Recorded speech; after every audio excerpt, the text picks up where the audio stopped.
Alrighty, so the importance of training with the gear that you buy. This is really self-explanatory, and I'm really not trying to insult anybody's intelligence. I will say there's a lot more people than there should be that buy a lot of nice, really nice gear, and they never use it. Everybody knows one of those people at least, and almost certainly on a first name basis. So in keeping with that, I ran my D3 chest rig again, and I have some more feedback from it.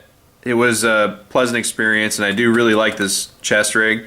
I will say this is right here, the speed reload. I try to use this last or as infrequently as possible because it's the reload there, and I don't want to burn that if I don't have to. If it's a slower reload, I can use one of these 4 in the back.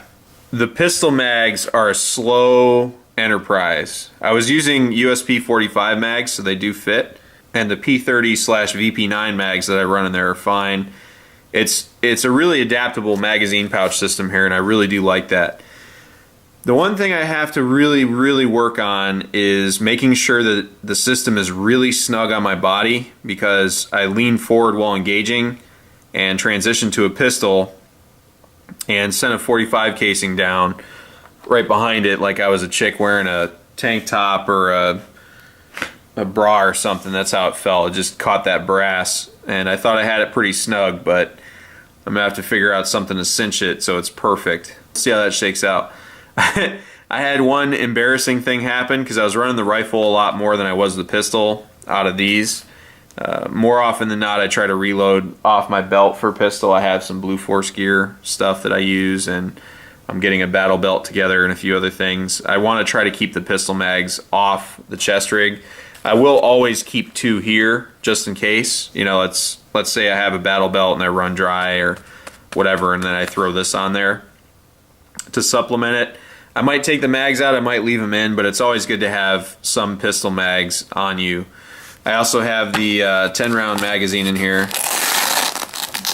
just in case I have to snap off a prone shot that's really low to the ground or something like that, but you know, no big deal.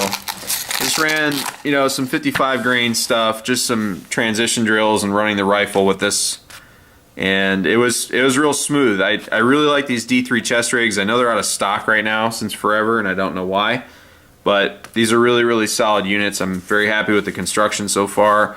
It's getting a little worn here and there, but nothing terrible. The elastic's still good. You just got to keep cinching it down and such.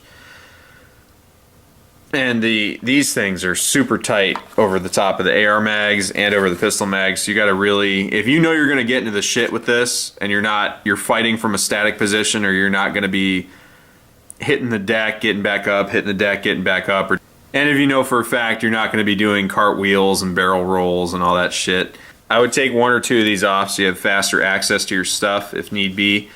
And I mean, this is fine. Having this right there is great. I think overall it's a good setup. It's a perfect truck setup. It's a perfect, like, let me throw something on here real quick. It's a very good setup for kind of a emergency response kit of some sort, or a get home kit or something like that. Perfect to slap that on there. You have a mag in the gun and 5 mags on your person. So 6 mags total for an AR is pretty good. That'll get you in and out of most situations just fine, especially in a civilian capacity. I definitely like to have more ammo, and I'll have more ammo in a backpack or something, but to have this on your person to stay light and mobile is more than fine. And it's just a really nice setup. I'm definitely not married to the Kryptek. I like this one though. I'm obviously keeping it, but I'd probably stick to multicam or something like that, but everything's holding up just fine. I like the coloration on this one since Texas is kind of perfect for this. But other than that, it runs smooth, and you know, if you purchase gear, there's no reason to buy it and never use it. You know, take it out and run it, push yourself, put your gear through its paces and things like that. Otherwise, just don't buy it. It's a waste of money if you purchase it and it just sits in your house. And I'm not saying like go kit up and run 6 miles or patrol your neighborhood or anything like that. I mean, practice with it in the house, walk around with it completely loaded up for a while to get the feel for the weight. You know, practice your reloads out of it, take it to the range if you can, and, you know, just use it.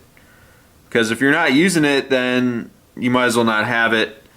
And it's not, and by that I mean you don't have to constantly use it, but just be practiced with your gear.